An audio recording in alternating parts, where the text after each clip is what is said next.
David! Oh, hello. Hey, How you doing? we Griffin. are all familiar with Star Wars. Yeah, we did a Star Wars podcast on this very feed. The heroes, Sure. the villains, Yeah. the action. Yeah, they captured our imaginations and our hearts for decades. Han But Solo. let me ask you this. Lando Calrissian. I know. Forlom. I know from Forlom. But let me ask you this. What did it take for this series to come to life? I don't know. No idea. Well, I'm going to tell you about a show that helps answer that very question. Okay, tell me about it. It's called Inside Star Wars. It's not a big deal. It takes you behind the scenes of one of the most iconic film franchises of all time. Maybe you've heard of it. Is Gragra involved? Yep, it's called Star Wars. Okay. You'll learn the highs and the lows that went into making the first film of what would become a worldwide phenomenon. Sure. Hopefully a lot of time will be spent talking about Marcia Lucas. You will hear about the struggles on set, the doubts that crept in during production, and the resilience of one man to bring his ultimate vision to life in spite of his wife, Marcia Lucas, leaving him for a stained glass window artist. Right, and the fact that if we just remove one skorkmonger from the whole enterprise, then like the whole balance of, ecosystem gets out of whack. Oh, God, I can't wait for Disney to announce that Gragra series. Hell yeah. Here's a preview of Inside Star Wars. And while you're listening, while you were kind enough to come here and listen, Sure.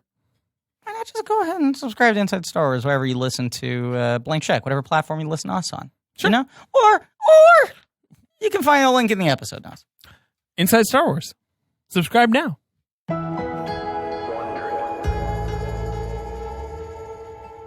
The following may contain mature content. From Wondery, I'm Mark Ramsey, and this is Inside Star Wars, Part 1.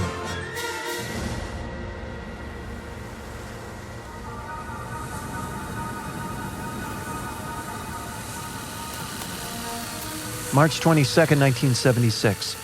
It was the first day of shooting in the Tunisian desert, the first day of shooting Star Wars. Droid down. The remote control droids kept falling over, shorting out, crashing into each other. Cut. Did we get at least 5 seconds of usable footage before that crash? 6 seconds, George. Good. Let's move on. Wait. Can you hear that? What's that noise? The droids are radio controlled. I think they're picking up local radio. Oh, fabulous. What if we pull them along with wires until they fall over? Sure, and we could also hide behind them, crawling on the sand and push. Oh, fabulous. By the end of the first day of shooting, Anthony Daniels as C-3PO was convinced he wouldn't survive the film. His brilliant gold plastic costume took 2 hours to put on. It was tight. It was bolted to his body above the waist. Another 2 bolts stuck into his neck. Every step was painful. He lurched and hobbled. He was sore. He was cut up, covered in scratches and scars. And this was the very first day of shooting. Kenny Baker was inside R2-D2. Kenny, look out, there's a robot coming! Kenny watched in terror as an out-of-control droid careened towards him. Down went R2, and down went Kenny Baker. Some droids were radio-controlled, some were puppets on strings, some were hydraulic, and one had Kenny inside. And the chances that all of them would do the right thing at the right time on the right mark? Slim. An hour passes, and R2 is ready to go again.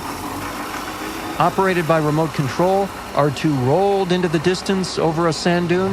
We can't stop R2. Over a sand dune and onto the set of Franco Zeffirelli's miniseries Jesus of Nazareth, shooting next door. Cut. What the hell is that? Oh, God, help us. Outside his tent nearby, Alec Guinness watched. He was the most famous actor in the cast. He was an Oscar winner. He had been knighted by Queen Elizabeth. He was a veteran of Shakespeare and iconic classics, Bridge on the River Kwai, Dr. Zhivago, Lawrence of Arabia, and now, here he was, in the desert, rolling around in the sand, with children dressed as Jawas and a menagerie of malfunctioning robots. His head was in his hands. Gielgud will never let me hear the end of this. At the center of this maelstrom was a moody, bearded 31-year-old named George Lucas. This was the realization of everything he had dreamed of, and it was falling apart at the seams. Seams filled with sand. Nothing was going right. Everything was screwed up, and the director was desperately unhappy. This movie is going to be terrible. I wanted an epic. I didn't count on an epic disaster.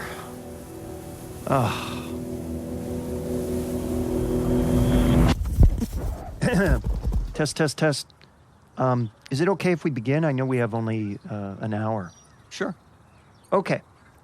It's October 24, 2018. I'm Mark Ramsey. I'm talking with George Lucas outside his home in Marin County. Hold on. Everest? Honey, be careful on that swing. How old's your daughter now? 5. She's 5. Okay. So, again, thank you for making time for this. I know it's a big ask. Are you ready to start? Sure. Start where? Well, let's start with the original Star Wars. Naturally. How much do you think about that movie now? Every day. Every day somebody asks me about it. Every day somebody thanks me for it. And how does that make you feel? It was a long time ago, in a galaxy far, far away. I'm reminded of it every day, but it's no longer part of me, you know? It used to be mine. Now it's yours.